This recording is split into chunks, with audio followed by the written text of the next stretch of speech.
Welcome back to Counter Culture, where we figure out next week's sermons while we're talking to you. It's a fantastic things. So you should look for sermon titles that say "little white packages" or all kinds of. Do you have digestive What do problems? you call a cow with no legs? Ground beef. Right. Dad joke. I'm not a dad. Well, if you came back after the last episode, then Yes. I want to stay in. You deserve whatever Yeah, you that's get right. on this. You are a glutton for punishment. Yes. In Romans chapter 12. Again, we could be in this chapter for forever and ever and ever. Right? But I want to look at the next few verses. We did 1 and 2 last week and got a sermon. Maybe we'll get another sermon from here. So if you want to read for me verse 3, just 3, I will be very happy. For by the grace given me, I say to every one of you, do not think of yourself more highly than you ought, but rather think of yourself with sober judgment in accordance with the measure of faith God has given you. So we have a human nature problem, right? We desire to be thought of highly. Mm-hmm. It's why Jesus came and said, "Don't sit in the places of honor. Wait to be lifted up.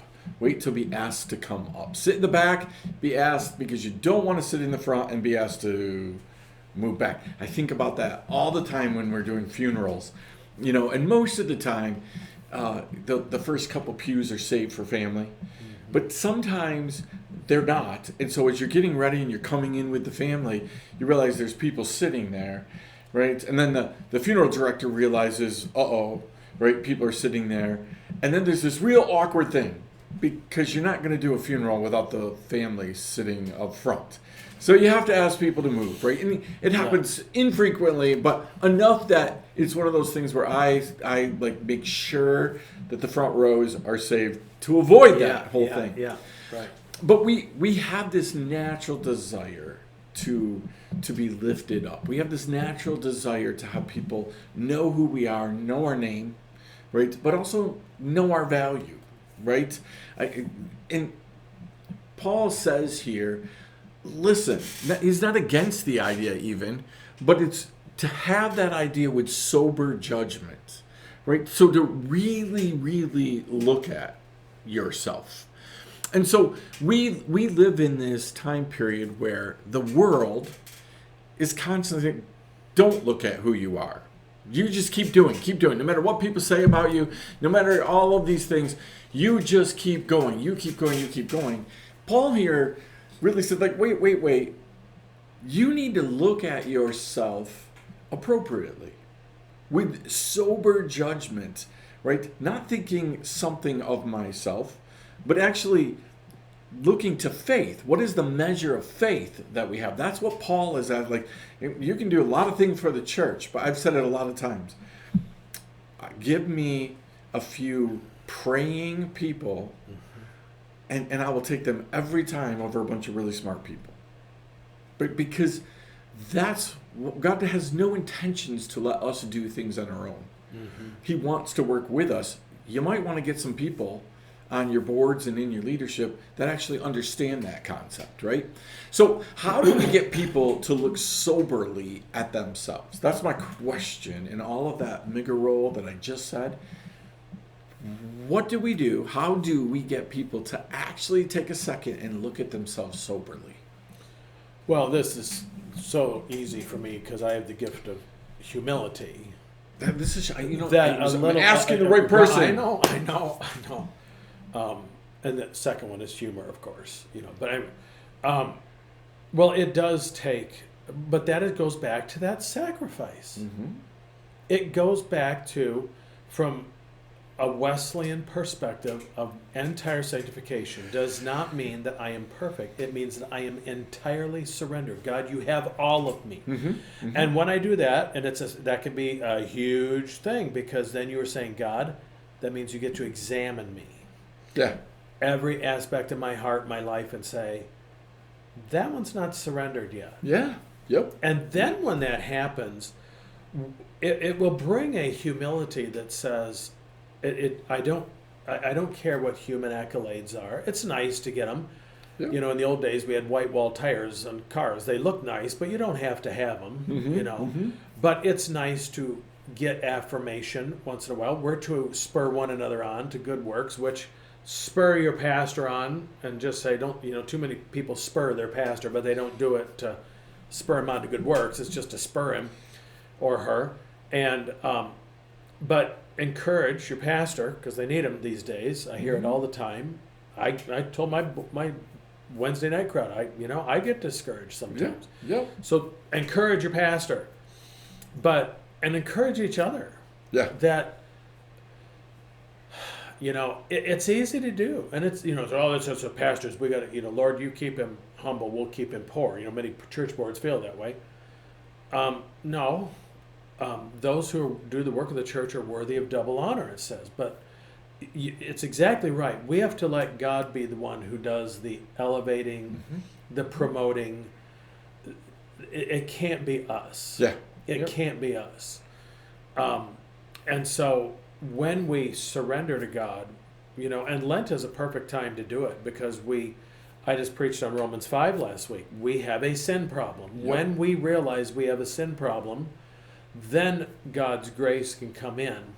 Because if we don't think we have a sin problem, there's no point in God's grace. It becomes what can you do for me now, Jesus?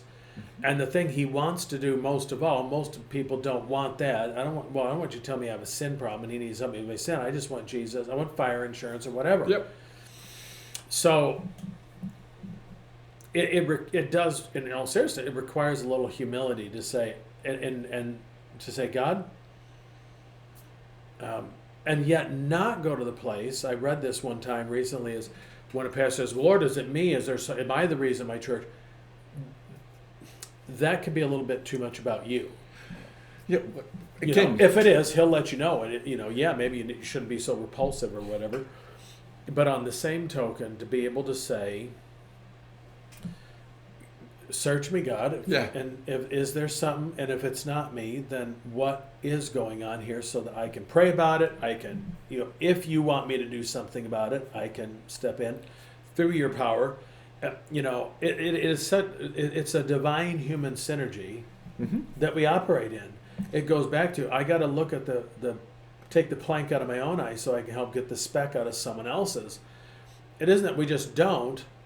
There is a place where we do step in and say, hey, I notice this. We do it in love. We don't do it we just want haughtiness to say, oh, I'm just better than Andy. So, yeah. So again, I think one of the disservices we do to people is we allow them to think that God only answers the prayers of the worthy. Yes. And so we make ourselves worthy all the time. Yes. Yeah. And that's not how God works. God actually came to heal the sick. He answers the prayers of the unworthy. We're all unworthy, right? We all need the mercies of God. He just simply thinks we're worth it. And yes. effective people want to move heaven. That's the whole goal of church. The whole goal of your church and my church is we want to move heaven. Yeah. And what we realize is sometimes I'm standing in the way of that. And sometimes other people are standing in the way of it. So we should collectively want to be in a place where none of our prayers are being hindered. We're in a good place to move heaven, right? And we're allowing each other to participate in that. But when we think that we are higher than we are, when we think that we are something that we are not, that hinders the process of moving heaven. And so what's coming to my mind, Andy, is communion. Yeah. We do it the first Sunday of every month, usually. Sometimes we have to adjust, but anyway. And we do it by intinction. You come up, you are offered the bread, you take the bread, you dip it in the cup, and then you take, so you don't pass the little trays around and spill all over everybody. And I emphasize very strongly, when you are in the line to come up, you're not talking about the bills. Yeah. You should be saying, God, is there anything? Now, in my tradition, we see communion as not just an ordinance, not just something we do to remember. We remember. Many people drink to forget. We drink to remember. But for Wesleyans, it is a means of grace. Yeah. So for us, we see it as the very presence of God, not transubstantiation, Right. that the body and bread become the actual body and blood of Christ, but that his presence is there. So that when I come up to receive it, Mm-hmm. I am receiving Christ into my life. Yeah. But now here's the other problem, and I've heard this for years, and you've probably heard it too. Well, you shouldn't take communion if there's something wrong, if there's some sin in your life, if you're not right with God. I disagree with that. That is not an unworthy manner. It is, The yeah, right and you manner. know what? The little cup, that probably ain't enough grace Yeah. for many people on Sunday morning. Swimming pool. Yeah. Right, So you need, give me the whole gallon of grape juice, or, we don't do wine, but You get that picture of somebody going, Pastor, that's not enough. yes. grabbing yes, exactly. grabbing the whole thing and dumping and it. so I will tell people, come up, but understand, even if you have something in your life that is not quite what it should be, know that you were coming up and bringing it to Christ and saying, God, I'm not right, but I need you to get me right. That's what communion should be. Listen, if you're going to do communion and you're going to come up front with sin that you refuse to give to Jesus, then you don't probably come. shouldn't You come up. Don't come up. But if you're Right. coming up with an acknowledgement of, hey, I'm really struggling with this, Yeah. I'm trying, right? That is exactly what Yeah. Jesus wants. Or maybe go over to the altar and pray before, or pray on your way up. Jesus, I can't do this without you. Would it be, I don't know how exactly your church works, right? But I usually partake in handing out the elements. Yeah. But if someone came up front and said, Pastor, before I take this, could you pray with me? Right? Could Yeah. you pray for me? That would make my entire week. Yes. Like, what Yeah. an incredible thing Yeah. that in that moment to Yeah. be able to help someone. Yeah. Right? It's been interesting. Sometimes I will ask people to come up and Yeah. serve. And it's been interesting to me when, afterward, they're like, Pastor, I was probably the last person that should have been serving. Yeah.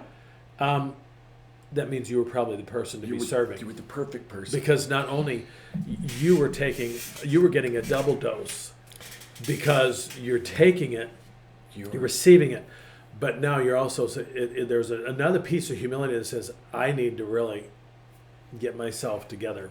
So I'm in need of grace. Lord, help me. And I'm Yeah. giving grace. Right? Yes. What an incredible thing. Need of the very thing that Yeah. I'm giving. Yeah. Yeah. We insist that people have to be perfect in order to do things for Jesus. Well, and then our churches, I will say it over and over again. Heaven forbid that anybody knows my stuff. That there is something for some of the new songs that I hear. What is the one? I'm not right, God, Yeah. or whatever it's called, or I can't think who sings it, but I'm not right. You don't want to stay there. But why is it wrong to say it? But why is it wrong to say? If you- I've said to people, I learned this from a friend of mine, and she would get asked, "How you doing?" Uh-huh. And she finally said to one person, "Do you really want to know?" Yep.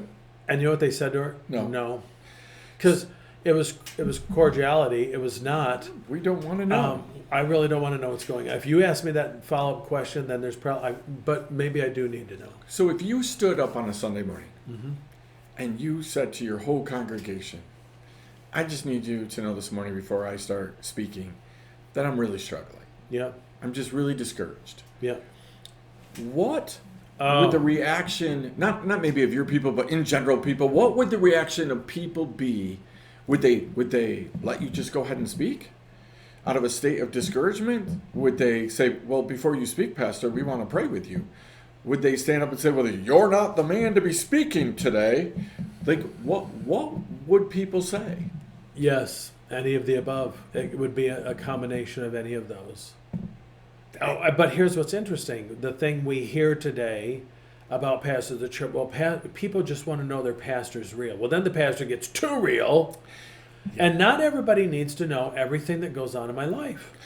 Absolutely They hide from me, but the pastor's supposed to share everything. No, you ain't getting that. Anything you can say will be used against you. But wouldn't it be? But what a joy that Right. if you and I could do that. Wouldn't it be just absolutely life, right, infusion if you stood up, said that, and your congregation responded by saying, well, we're not going to let you speak until we pray over you, Yeah. until we Yeah. love on you for a minute. Like, we don't want you to speak out of a spirit of Yeah. discouragement. Yeah. My fear is most churches would be like, okay, We can't, yeah, or Well, we that's can't, too bad. or We'll we pray can't for have them. you yeah. here because you don't have it all together. Well, that wouldn't, like, they wouldn't stop you from speaking. It would be afterwards they would come Yeah. and say, you shouldn't have spoke. Yeah, you shouldn't. You should have asked somebody You else should, to yeah. speak, right? Yeah, like there's any one of you that are ready to speak. I Yeah. love the image of I need grace and I'm passing it out.